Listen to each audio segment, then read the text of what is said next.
Welcome everyone to Professor Barry's video on how to write the ideal paper in my communication course. So I'm very excited to record this video because I'm going to be going over three basic things. One, the proper type of format that I'm looking for when it comes to how to write the paper, that being the type of font, spacing, margins, things like that. Second, how I want you to structure it in terms of what the introduction should look like, body, paragraphs, and conclusion. And then third, and potentially even maybe most important, how you should think about content creation in your paper. So what that means is, how do you integrate sources properly? How do you take, say, like a topic sentence, and then what do you do after that within each body paragraph? How should you evaluate sources that you add into your paper? What should the analysis look like overall? So those are going to be the three things I talk about. And just give a little background why I created this video. I've had students, whether it's coming out of high school directly into college or people who have been away from school for 20 years coming back in. I've noticed they have a lot of the same issues oftentimes in college coursework. That is, I have to adapt to so many different instructors and what they're looking for and what they want. I don't really know what to do. What does a good paper look like? And especially early on in the semester, that can be a hard one for you as a student to have a good idea of. Now later, once you get some feedback from me, then you probably have a better idea. But I want to make sure that you're not at a disadvantage from the outset. I want to make sure that you know right from the start what I'm looking for, so that way you know how to write the ideal paper.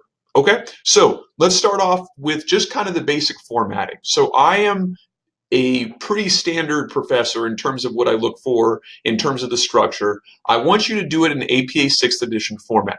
Okay, now I'm not going to be going over how to cite sources in this video. I have another one called How to Cite APA Sources in the 6th edition format. Please look at that so that way you can see how in-text citations in the reference page should be done. This is more just about what does it look like. So you should have here at the top, just like this student did, running head and the name of the assignment. Okay, you should have a title page with the name of the assignment, your first name and your last name, then the college you attend, Central Arizona College, and then on the first page of the assignment itself, you make sure to have that title.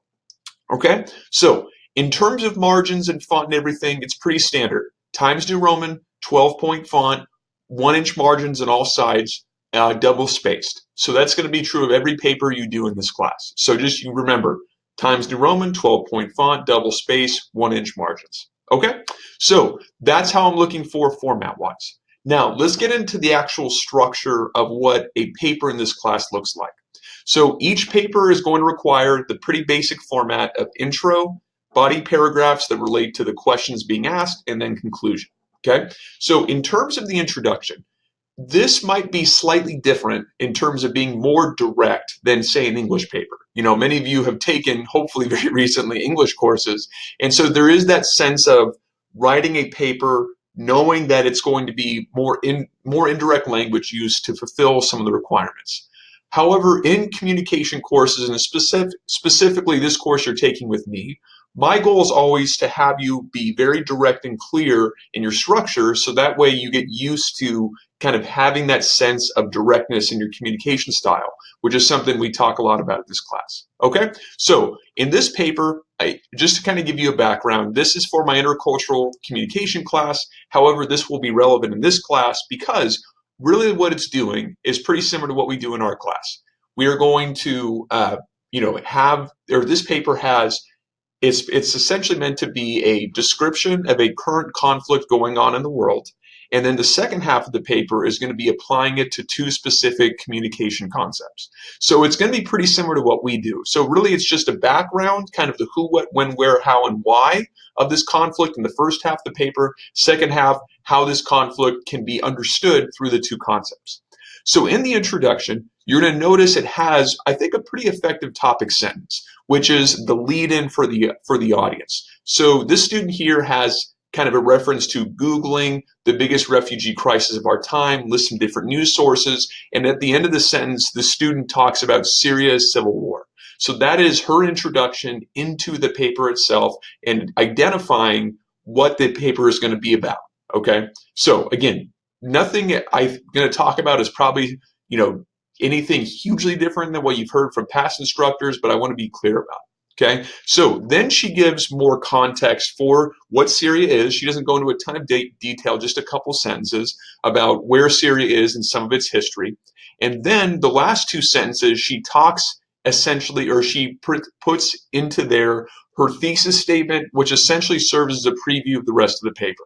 So by establishing the events that led to the birth of Syria's civil war, and the inner workings that have kept it going, we can apply two of Hofstede's cultural dimensions, power distance and uncertainty avoidance, to better understand these events and how Syria got here to begin with.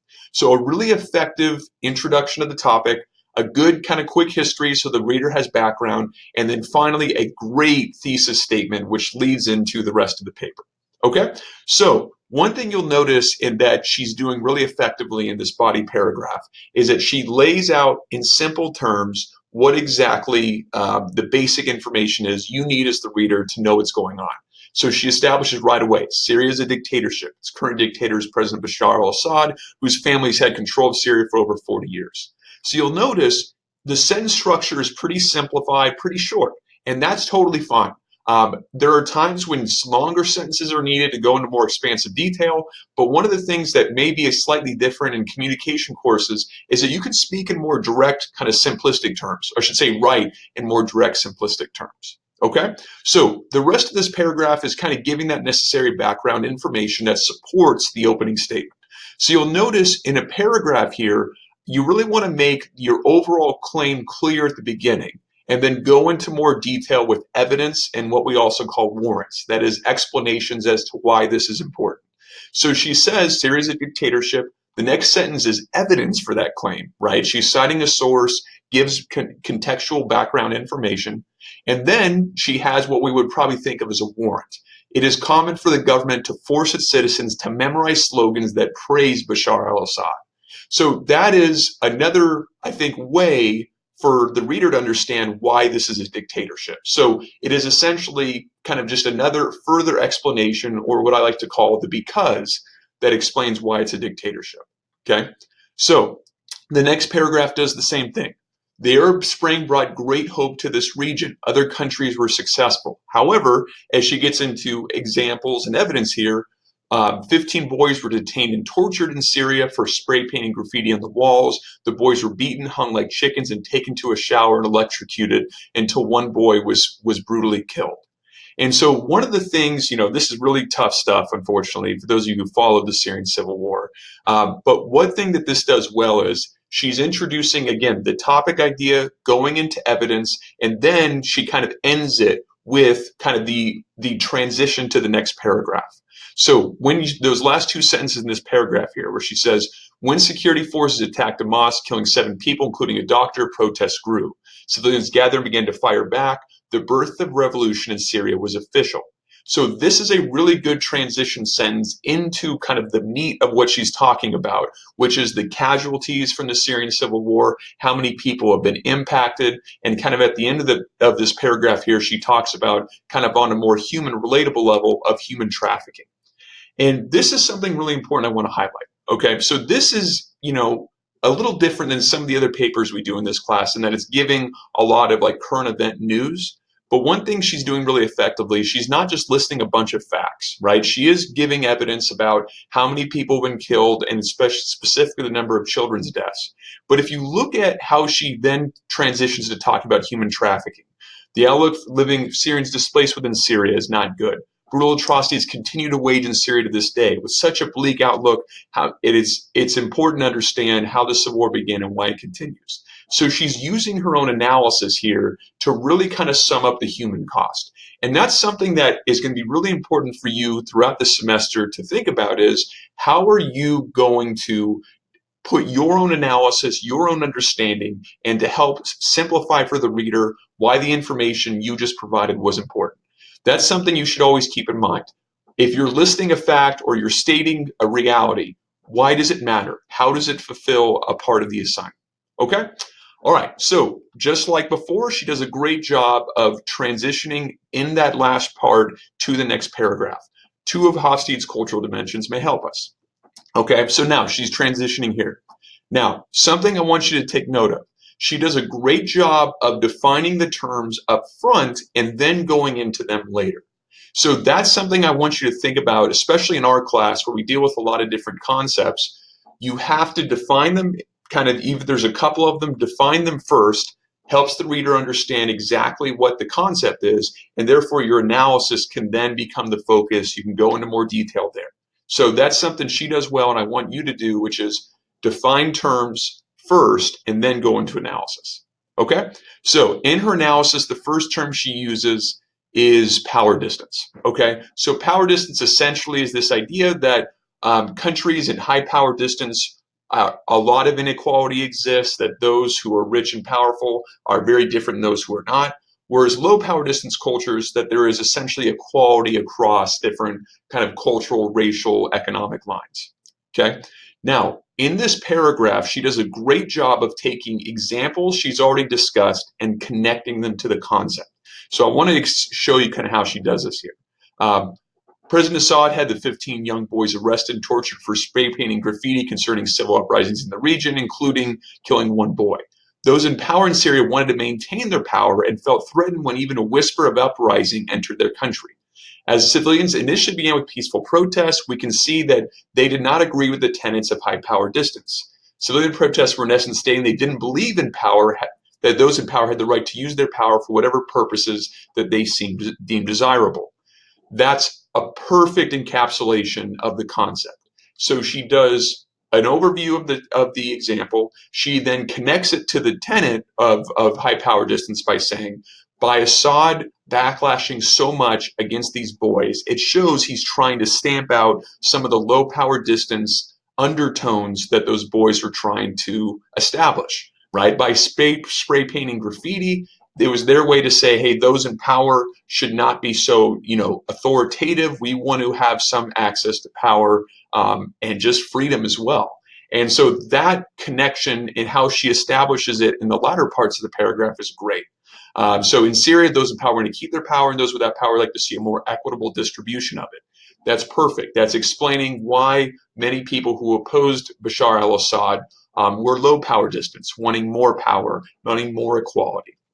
Okay, and she does the same thing here with uncertainty avoidance. So that uncertainty avoidance, to just go over it briefly, is essentially this idea of how comfortable a culture is with uncertainty, or that is, with structure of government, with kind of changing beliefs, values, and norms. So if a country is high in uncertainty avoidance, that they want to have traditions laid out that continue throughout time.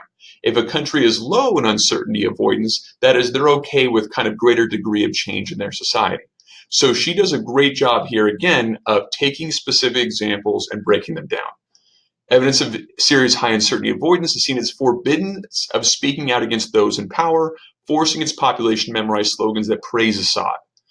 So she then connects it to the fact that Syria opened fire on those who dissented as clear evidence that Syria has high uncertainty avoidance and, like power distance, directly contributed to the start of Syria's civil war.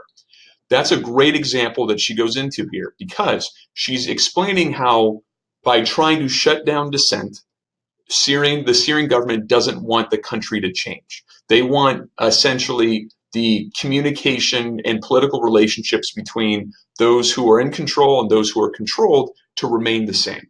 Whereas those who are protesting are trying to demonstrate low uncertainty avoidance, that is, change things for the better.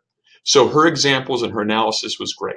Okay, so in the conclusion, I won't spend too much time here because it's similar to the introduction, but I want you to really kind of do this, have a same mindset, but obviously change the language here. So she does a great job in this in this conclusion, stating, summarizing a bit what's happened. That's the first few sentences. Then she kind of sums up how neither side is willing to give up yet, which then transitions into her use of the two Hofstede's cultural dimensions to explain why it's happening.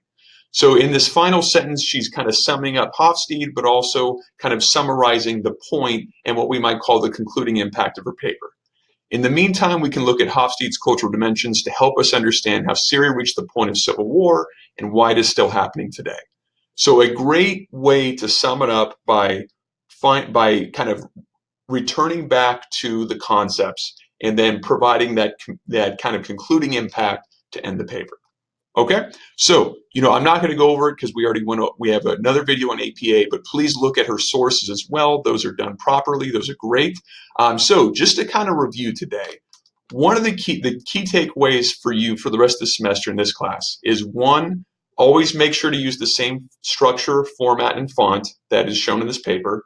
Make sure to always have an intro and conclusion that has a kind of a topic sentence that introduces what you're going to discuss, a brief overview of kind of what the topic is, why it matters, and then a thesis statement that explains what you're going to go into, and then you review those in the conclusion.